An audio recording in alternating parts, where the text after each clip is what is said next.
What's up, all you baseheads out there? You know who this is and who this be's. OG Soda Pop Kid, coming to you direct. Some people just call me Soda. Some people just say Pop. Some people say the whole name and they don't have to. Like my boy Devin Crawford. What's up, Soda Pop Kid? Or some people call me Kid, just being funny. I got a brother that calls me Peach Snapples or anything except soda. Mountain Dew, Pepsi, all of this and all of that.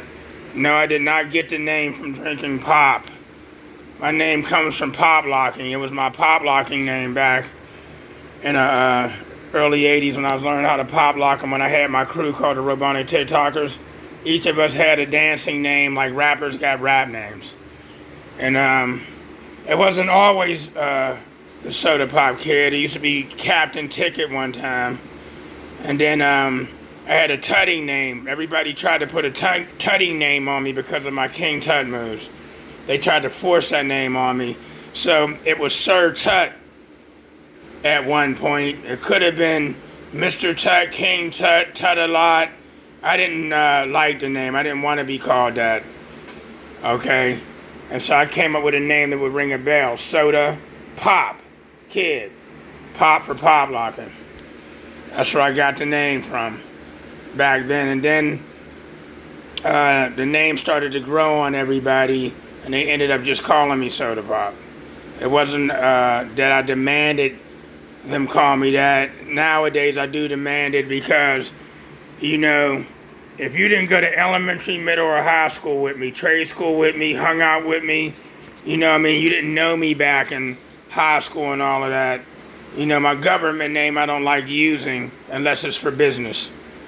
You know what I mean? And I don't want everybody knowing my government name, especially around here, because everybody around here thinks they know everything about everybody, even when they don't know nothing about you.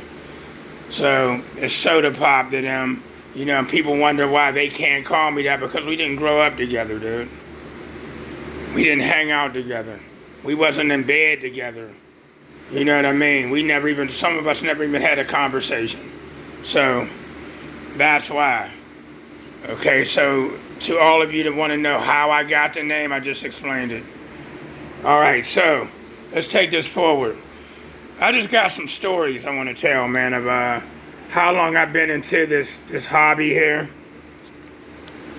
Like I said, those amps that you're looking at, I got them. Those are Stetson Bravo bass, flex, impedance, smart amps right there. That's what those are.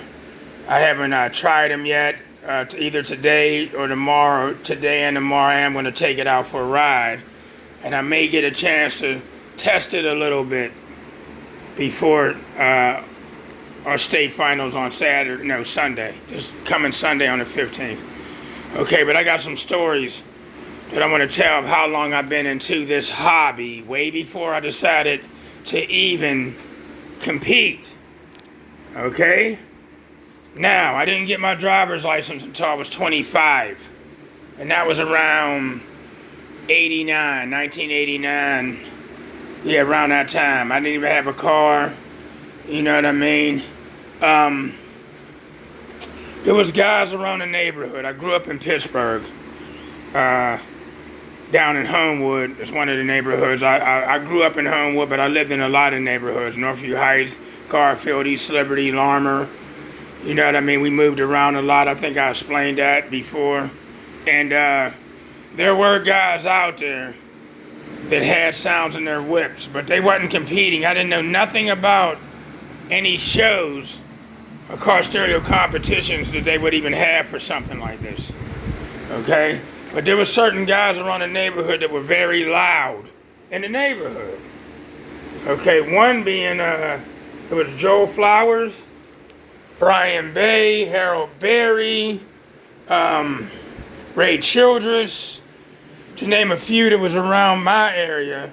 Brian Bay had 8 kicker competition 12s back then, with the Linear Power amplifiers running them. Waldoff and a Jeep Cherokee. Ray Childress had 418s in the no wall. Harold Berry had 418s in the no wall. I don't know what amps they were running. There was Pink. He had a pickup with two 12s in a box laying in the pickup. Wasn't mounted or nothing, just laying there. Who else I mentioned? Ray Childress. No, not Ray Childress. Joel Flowers had a couple of, 412s in his trunk. Some of them guys that got their stuff built at Powerhouse Audio. It used to be out there at Route 88, somewhere out there, 51. They're 51. Some got their stuff done at Audio Communications that was in Monroeville. Other shops they had was Yaka Brothers. They had a shop in Plum, but I forget the name of it. I remember Dr. Frankenstein franchise down in Blawnox. And a young boy that started it, well, there was a Dr. Frankenstein named Ron that lived in Kentucky. I don't know his last name. They had the Frankenstein subs, and he allowed this kid to franchise his shop named Dr. Frankenstein, a young guy. Okay, I didn't know him. I hung out there a couple of times, but didn't personally know him. Okay, so then there was Speed of Sound. That was in Monroeville as well. So we had some shops. Back then, I used to just hear these guys driving up and down the street, and you could hear them for blocks. And there was other guys in other neighborhoods that had sounds. Okay, we'll take it there. And I didn't have a car or nothing yet when I first started working at Wade's Barbershop in Homewood. And I was longing to get my license and get a car, and I wanted sounds whenever I got a car. So I was one of them guys that was looking for better things to come and dreaming.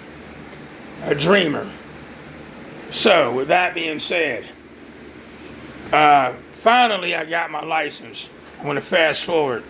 And one of my friend's brothers, my friend Chad Herring, his brother Troy, was selling a 1976 Oldsmobile Omega with a 360 V8 in it. Those look just like the Novas, except they had 4 doors, and it was an Oldsmobile. Okay, so he sold me the car for like almost $500. I buy it.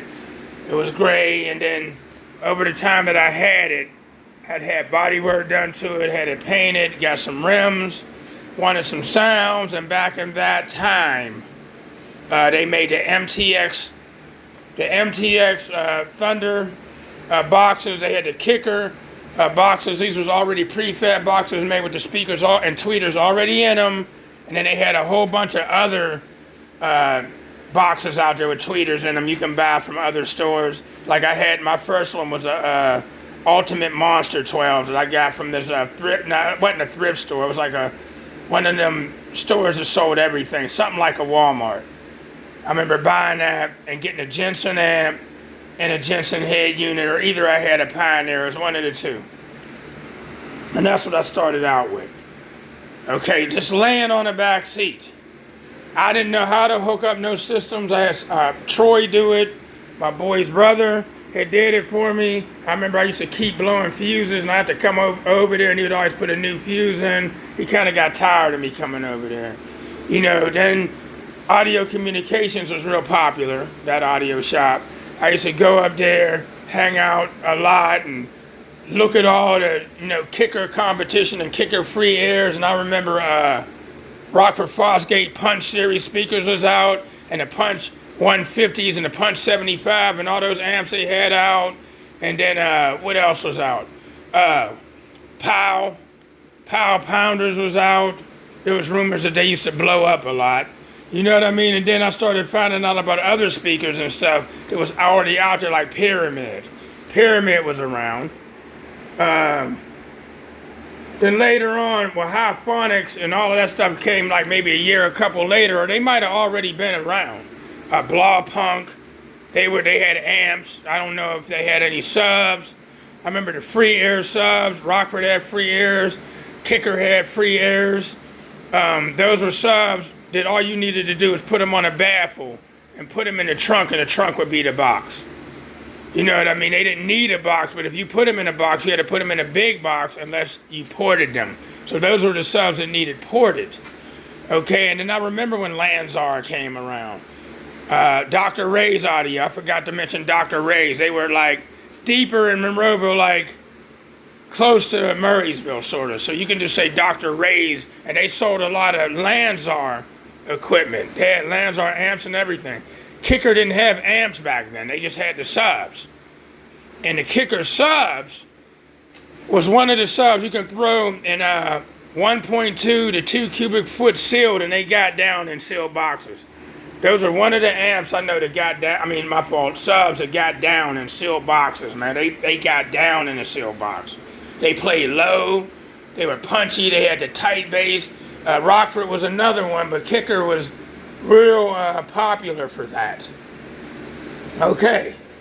So, and I do remember Precision Power coming around. The A600.2, I had one. The A1200.2, I never had that. Some of the amps that was out, I did mention Lanier Power. I did mention Acoustic 460s. I did mention the Punch 150s and the Punch 75s and stuff like that was out. Blah Punk. Even Pyramid had their own amps. And they was all AB class amps. Lanzar had amps. I do remember American Bass coming around, but just the subs, the flagship series. I remember all this coming around. Okay, all of this coming around. Let me name some other amps. Phoenix Gold. I had a 2125 at one time. I remember Phoenix Gold was out. There may be some stuff I'm missing, but there was equipment out, and back then, let's just say the Kicker comms was 150 watts. 150 watts to 125 to 150 watts RMS, and they costed $1 per watt. That's how much they cost way back then, and that was considered expensive. So a lot of the guys that did have 418s and 812s and all this ridiculous stuff, some of them were drug dealers, people. And that time, that's when that stuff really started getting popular. Okay? And they were able to afford all that kind of stuff. Some of the guys that just drove around the street. Okay? So, with that being said, somewhere along the line in getting my stuff hooked up by other people, I decided I wanted to be able to do it myself. Because when something broke or broke down, I had to either wait the next day for these people to fix it if they was even home, or go to a shop and get it fixed and pay for it, or get it wired up. I started looking at how the amps were wired and the color codes. Like, you know, the red going to positive and the black going to negative. I kept that in mind. And the yellow or blue or pink or orange going to the remote. I started looking at that and following where the wires went. That's where I started. I never had wood shop. I never had metal shop in school. I never had any of that. Everything I did was trial and error. I did it on myself.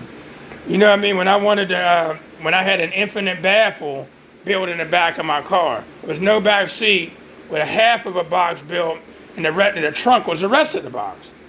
And Audio Communications built me my first infinite baffle, and it was with 4 Kicker Free Air 15s with a Phoenix Gold 2125 on them. Okay, and long story short, the trunk was leaking in certain spots because it was a trunk. And it started not to sound right, and I started learning how to cut a part of the front baffle off. You know what I mean? And measuring it, buying another piece of wood. Back then, the cutouts to the Kickers was 11-inch cutouts to the 12. I went and got a compass and started practicing drawing the circles and all of that, because I already could draw. You know what I mean? And just gluing and screwing the baffle on top of the infinite baffle. And I always left like a 3-inch lip on there, so I had something to mount it to. And I used to do that a lot. Out here videoing again, bro. So I started doing that a lot. You know what I mean? So, with that being said, that's how I learned how to do all of this. I started practicing until I really did start building boxes. And then I was able to do my own. So, back when I had the Ultimate Monster 12s, I actually ended up getting the MTX Thunder boxes that they used to make, and those things was pretty loud. There's already, man, I remember getting 2 of them. And then I went to someone to build me a box and took them speakers out of their boxes. There was this mechanic named Tim. He was a mechanic that knew how to wire up equipment, but he wasn't no good box builder or nothing. He would try, but he knew how to wire up amps and stuff like that. I would go to him, and I started picking up some of this stuff from some of them guys, like Audio Communications. There was George Fidel. He was a genius. He was a genius at building, designing ported boxes, and he used to have software even way back then on desktops. He had software that he used to use to build ported boxes, but in them days, sealed boxes was easy to do, and a lot of those guys that were competing, when I found out about competitions, where a lot of them were using sealed boxes. Some were using ported, but a lot of them dudes were going sealed, because some of them speakers can play in sealed. All right? In the first competition I ever went to, I didn't compete, but I went to a competition where I met Dr. Frankenstein, and he had 12-15s in the truck. And he was doing a 149.9 with the beginning of a Madonna song. And 149.9s, people would get on their hands and knees and start praying to a 49.9 back then. And if you were any louder than a 49.9, you was extremely loud. Nowadays it's different. You know, and I went and watched. I didn't compete, I would watch. All right, and like I'll talk about George Fidel at Audio Communication. There was also Paul. He was another installer. I remember he had 4 Rockford Fosgate punches in a plexiglass box. The whole box was made out of plexi, firing off to the side in a no wall with a punch 150 on it, and that was extremely loud, just 412s. He was actually louder than Brian Bay with the 418s. I thought Brian was the man around Homewood. You can hear Brian for blocks and blocks and blocks and blocks and blocks. You know what I mean? He told me one day I'm louder than him. I was like, no, you're not. He's like, I only got 412s. No, you're not. He took me in the back, threw me in his truck, and almost blew my head off with 412s in a no wall, all see-through plexiglass. You know, and I forgot to mention Brian Ramsey, this Indian dude who had 818s in his truck, and that was a wall, it was a Pac-Man wall. And he had an amp, a Rockford amp on each 18. I think that was about the loudest truck I'd sat in back in them days. And then there was Jimmy that worked at Yaka Brothers that had 818s. He was nowhere near as loud as Brian Ramsey was. And this was around the time when Car Audio Magazine was out. And somewhere in 1996, Alma Gates was mentioned in one of those magazines. I actually have the magazine. I have the pictures up on my wall laminated about her Blazer. No, that's a Bronco, my fault. About her Bronco. And the scores that she was hitting. This is around the time a lot of these guys around that time were all trying to get her score. Jimmy was trying to get the score from Yaka Brothers. Brian Ramsey was trying to get that score. There's a lot of people trying to go at her score. Trying to get this old woman back in that time. But let me move forward. And I had the fever, not to compete, but I always had to have sounds in every car that I had. So after that Omega, I ended up getting 4 Kicker 12 freers in there at the end before I wrecked it. Fell asleep behind the wheel and wrecked it. Okay, but like I said, I had 2 2 acoustic 460 amps. I used them. I used the Pioneer amp before. I used a Jensen amp, and I used the Phoenix Gold 2125. And no, I never had pyramid amps in that particular vehicle. My next vehicle ended up being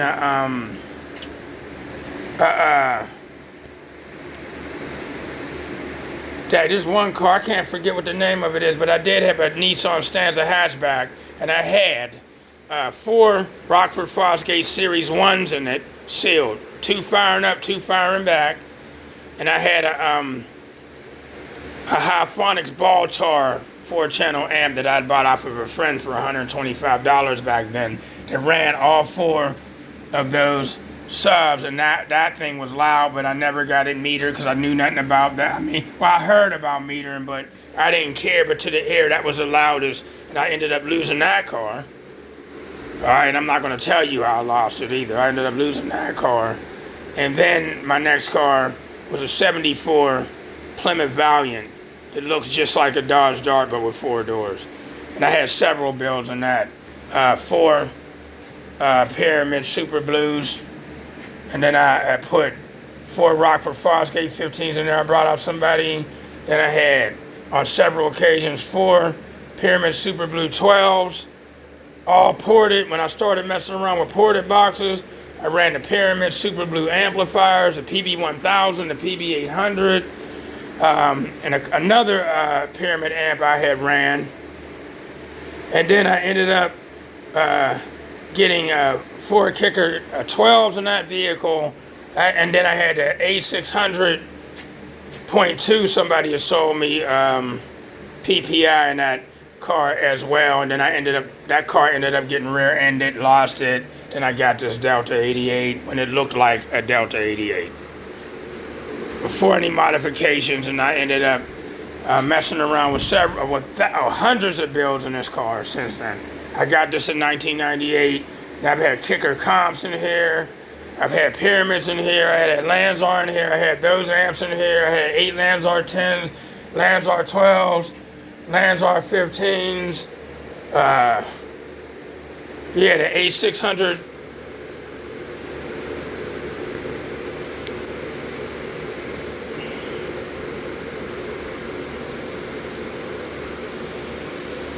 Is this still going? Yeah, the A600.2. I had a call coming through here to try to interrupt this. I should have put it on airplane mode. I paused for a minute, people. I had that in there. Remember somebody breaking into it, then stealing all the speakers and the A600 and everything except the radio. You know what I mean? So I went through some stuff. Now, 22 minutes in. This video is going to be long. This dude's always trying to look mean. So we're going to go into when I did start competing. First competition was in 2002. No, back in 1997, I entered a contest out in Washington, PA. When I had the Pyramid 12s in it. I remember doing a 135 or something like that, or 134, something like that. I remember doing that number. I knew nothing about meters. A meter was different. There was no Term Lab. The meters was totally different. I knew nothing about kick, windows, nothing like that. A guy would get in and actually hold the mic. Would actually hold it, technically. So, with that being said, I remember entering one time, and these guys did a 158 with 818s that came down from Ohio in this Jeep. I remember that. And they went crazy because that was around the time everybody was trying to get Armor Gates. All right, I don't know where that went. But I won nothing, got nothing. Years later, 2002, you know what I mean? I remember attempting to enter a contest and didn't win. 2003 was when I got my first trophy, but before that, I remember I had 8 Lanzar 10s and a no wall in this vehicle firing upward with only 2 Lanzar 1200Ds and was doing a 148.5. But I had to learn from some people at some shows what to do and what frequency had to be played in the car, and it was all done by ear by this one guy that helped me out that happened to be out in Carlisle at a competition when they was throwing those slap competitions before DB Drag started being out there. Okay, this one dude that helped me with an Iesca CD. I had 812 sealed, my fault, 810s, Lanzar sealed, inverted, 2 1200Ds. I was only doing like a 138, even though it sounded like it was a 150 in there. Went to a contest and this female beat me with 415. She beat me out of 4th place. Left empty-handed. Drove home 3 hours mad and steaming. And went to Audio Communications to show off my build. As a matter of fact, let me go back. I'm going to go back to the bashing, when bashing first started. But let me finish telling you the story. Somebody gave me some advice. Port that box. Do whatever the speakers said to do in the specs. Port that box. Pull it out. Port it. So I had a port on each side of the box firing to the side in this car. Block off the trunk. I had openings in the trunk where there was open. There's like air and your music is escaping through the trunk. There's expander foam your trunk. Block it off. Put the ports in, and just by doing that, I gained 9 dB. So I hopped from like a 38 to a 46 to a 146. And then I won my first trophy out in Newcastle. It was a DB drag and a USAC competition. Won my first trophy. And it was uphill from there. Then I started learning more about sound pressure and what speakers in cone area and this and that and blocking things off. But after that USAC competition, I kept going back to Newcastle, and USAC wasn't there one year, and it was just DB drag. And I had 412s in the car. I know I was only hitting a 142 at the time. They were Lanzars. The amps were Lanzar. And I didn't know what class I was in. I remember Sam Horn was one of the main judges. He came and looked over my car, and he was like, "You're in Super Street 5. Now imagine that doing only a 142. It wasn't what I was using. It was how things in the car, like the little modifications that I was doing in this car was to make it louder for me driving along the street. I wanted to hear more speakers and less rattling. And so I started doing stuff to stop hearing the rattling. And once I finally started getting told about classes, I realized that all that was doing was putting me up in a higher class. He said Super Street 5 Plus until he looked up on my roof. He looked up on my roof and all the headliner was ripped out. And he was like, "Where's your headline?" I was like, "Well, it was ripped and I just tore it all out." "No, you're in Extreme 3-4. And somebody's like, "Damn, that's a high class, man. Look, see that green van over there? They came all the way from New Zealand. They're doing 174 dB. You're going to have to go against them." And I was like, "What? How can that happen if I'm only doing a 142?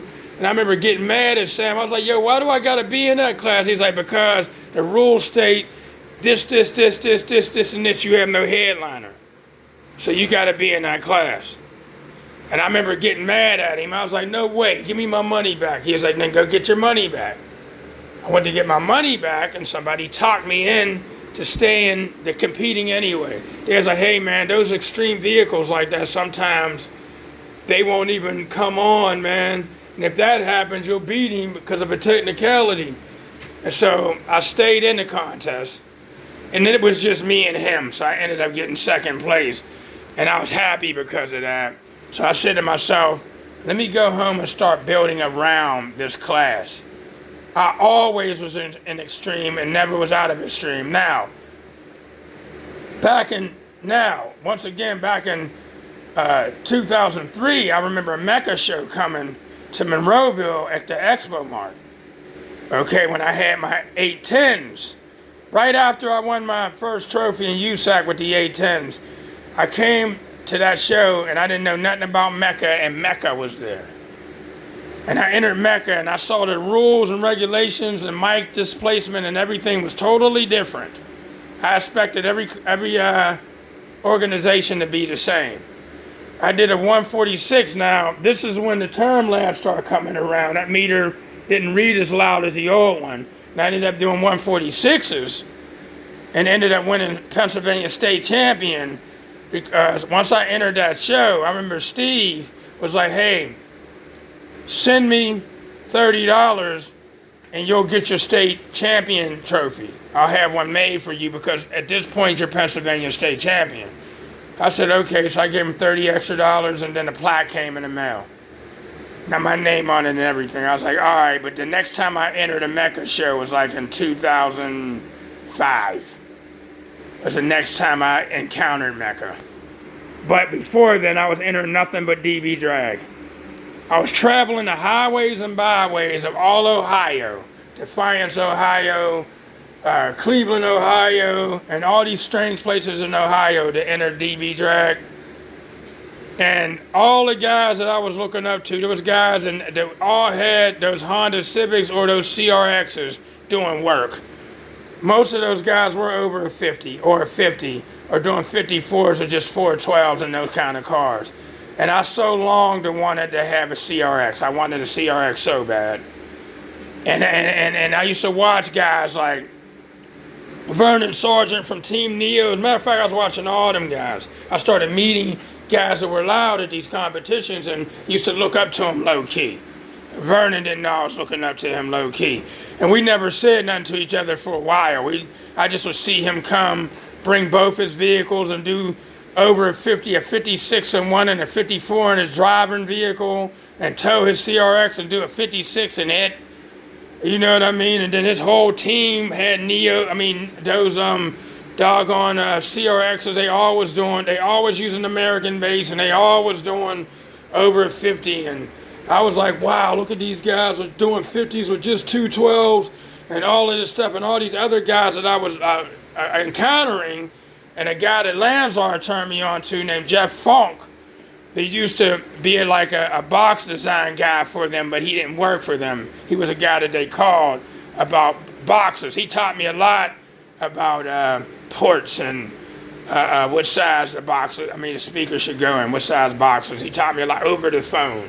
I never had met him, ever, still to this day. Just talked to him. You know what I mean? Before Facebook was even around and all of that. Just be on the phone with Jeff.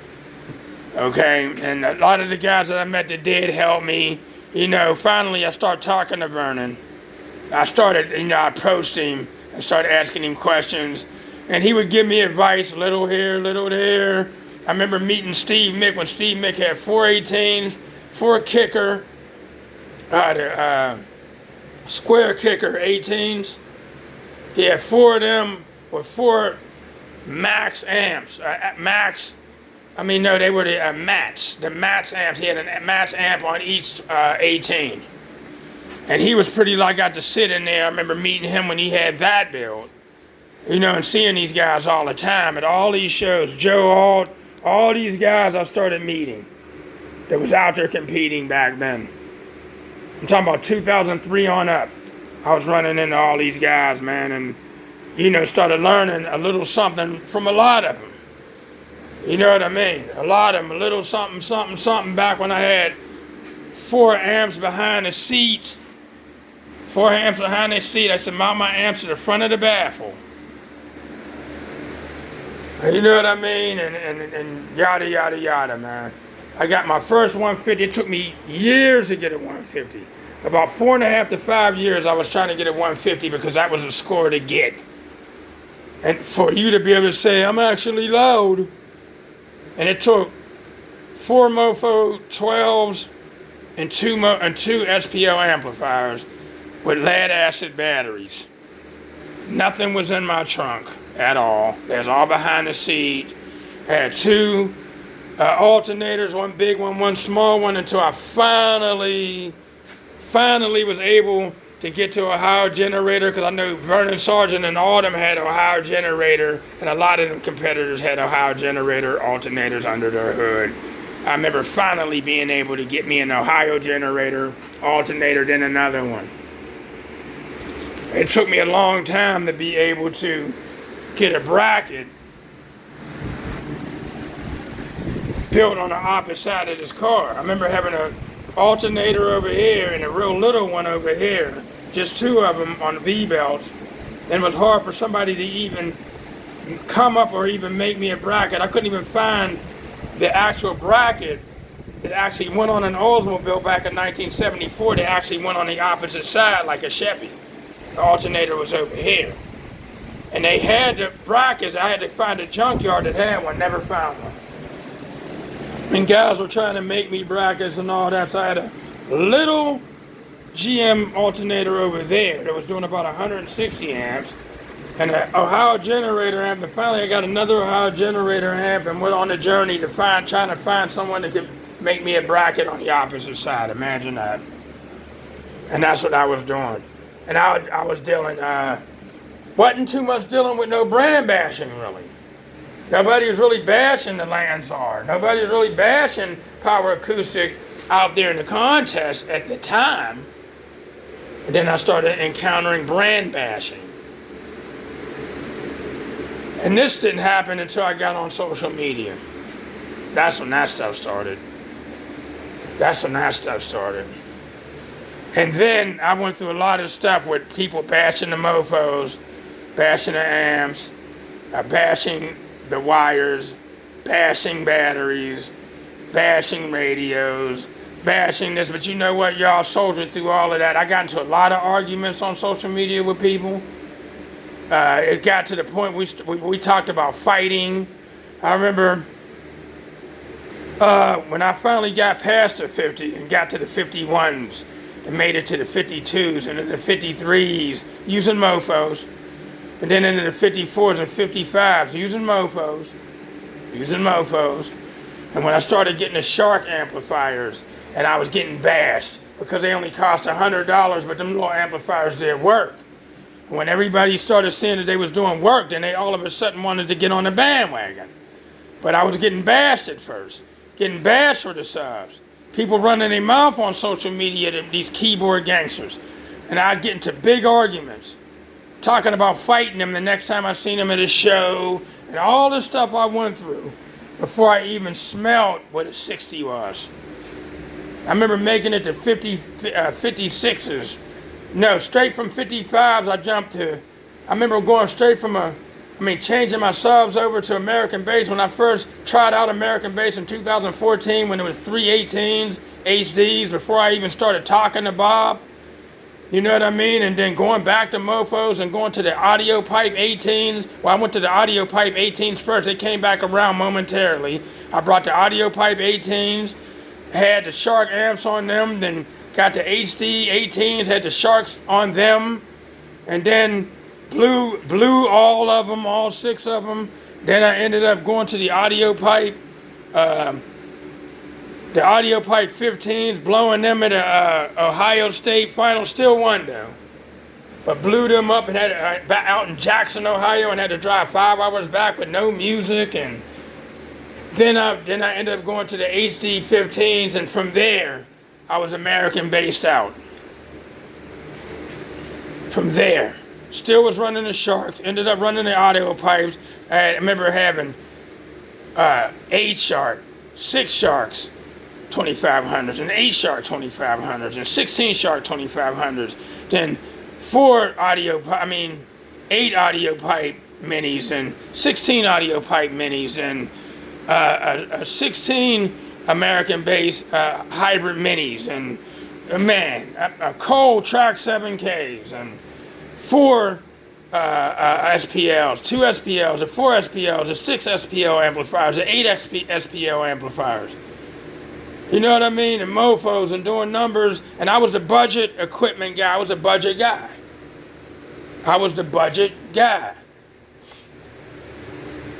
Doing work with budget equipment. That was always me. Trying out budget equipment. That was always me. You get that, people? I paid dudes, got in an argument, and still to this day, you got these young boys out there bashing. Okay, equipment that hasn't gotten out there and put work in. We even had people. I used to be on Team Livewire in Columbus at one time, watching Eric Alexander, Gene Alexander, KD, Pee Wee, and guys like that put in work. I remember in 2007, we all won worlds. All of us won worlds, even me. I got 2 Mecca World Championships, 06 and 07. I went for a 3-peat in 08, got beat out by Brandon Woodruff. Okay, and then 2010 I returned. I still placed in worlds. I think 2010, what did I get, like 3rd or 4th? Well, you know, then in Park and Pound, I remember my first Park and Pound, I ended up in worlds and won 3rd place, and you know, and all the 748 trophies that I do have up to date. traveling the highways and byways, paying dues, dealing with the bashing. You know what I mean? I can't believe sometimes these cats come and still bash equipment, but they ain't using nothing but no better than what they're bashing. You know what I mean? And all the stuff I went through with these young boys telling me about what they went through. I'm 60 years old, old enough to be y'all's dad, bro. I went through way more in my lifetime than y'all think y'all ever went through. Starting off with the moms that ran the streets, messing with a bunch of men and cared about men more than she cared about her own kids, man. Being hungry, not having clothes, getting laughed at all through elementary and middle school and all of that because we were poor and all this, that, and the other. I don't want to hear none of this little corny BS that y'all say y'all went through over somebody my age. And dealing with people that lie and people that's not honest and men that can't even keep their word with no integrity. I went through all of that, dude. I don't want to hear all of that, what y'all been through, unless you're just sharing with me what you've been through, not challenging me to try to tell me that you've been through more than I've been through at age 60. And car audio and all of that, man. I'm not trying to hear all of that, man. And I only take advice from people that are louder than me. Do you understand me? Some of you guys giving advice trying to make it seem like y'all know more than what y'all really know. Yada, yada, yada, but you haven't put no work in.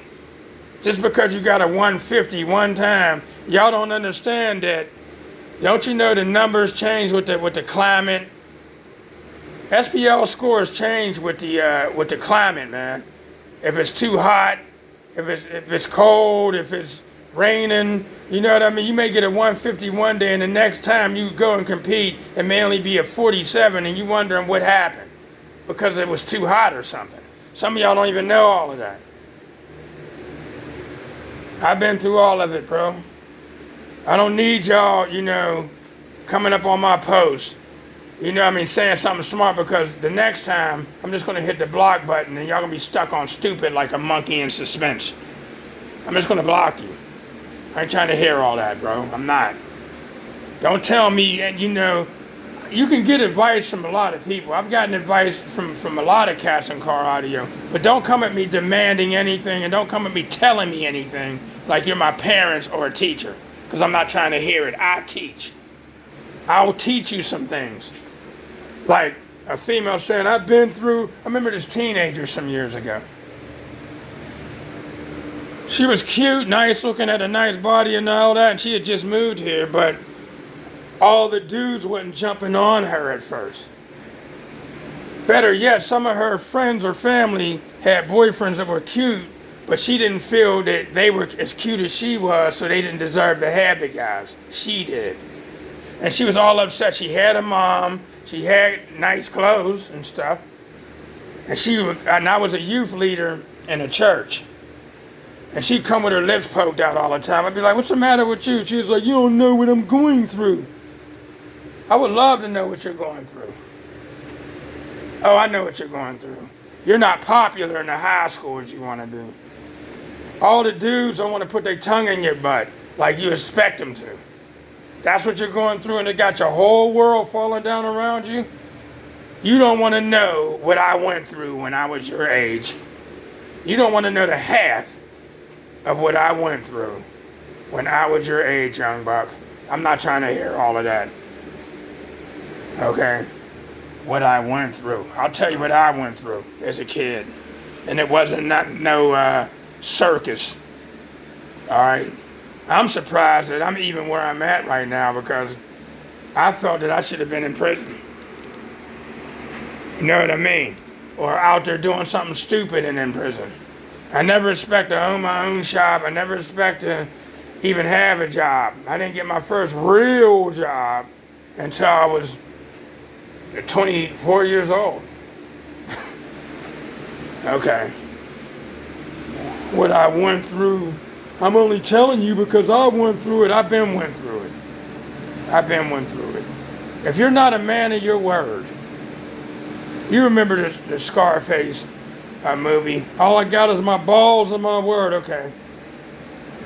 If you're not a man of your word with integrity, stay away from me. I have nothing to say to you. You know what I mean? Unless you're being taught something. I I have nothing to say to you. There's no advice that you can give me, especially if you're a father out there with multiple kids and you're not taking care of them. I don't want to hear anything that you got to say. How about that? How does that smell? Okay. But that's just some of the story of my car audio. There's a lot more than this, man. I would have been going on for hours, which I could have posted on YouTube. You can be on YouTube for hours and have a video. But like I said, I don't know how long Facebook will let you record something and they'll post it up. But I'm at 45 minutes, y'all. I hope y'all got something out of this, man. You know what I mean? Yada, yada, yada. But like I said, this is a street-beating vehicle. It's always been. All the little modifications is reasons behind why I got these windows in, because my lever broke and I couldn't get it replaced to roll windows up and down, so I had to think of something. The doors with the volt locks on them that I came up with. Well, the striker, the door started sagging. You know what I mean? It wouldn't hit the striker no more. I had to lift it, and also I came up with this little mechanism here. It took me like 2 weeks to think of that. So I came up with that, all right? And so I just went on and started doing modifications. Since I'm in Extreme, but this is a driving Extreme car, I went up against cars that gets towed and all they do is burp. 60, 70 hertz burp cars. No music played in them at all. As a matter of fact, when I went to 3 DB Drag World Finals, took 4th place each year. And it's funny that all them Extreme guys was wondering why I was in the Extreme. Why is he in the Extreme? Only doing a 149.9 or 149 something. How is that Extreme? Why don't you ask the people that came up with them corny ass rules? And they threw me in the Extreme because the corny ass rules like, oh man, you got a cup holder on the dashboard. I watched them put people in the Extreme because of that. A cup holder on a dashboard would make you louder. That's why. And all the Extreme guys that could not play music was asking, why is he in it? What? Never asked me anything. Yeah, okay. Because I went through a lot. Alright, so I don't need you young cats, man. Because it can turn into another situation, y'all, all up in my face on social media. Talking behind a keyboard. Go enter competitions and go win. Doing whatever numbers you're doing with however many speakers you got. So you can show your kids and grandkids your accomplishments. Or just talk about it. Because some of y'all talk about this stuff and I don't see none of it on your page. I might see some builds or boxes you built, but no scores. Prove it. Soda Pop Kid, OG. Coming to you direct. Good morning, good afternoon, good evening, good night. Peace. I am out, people.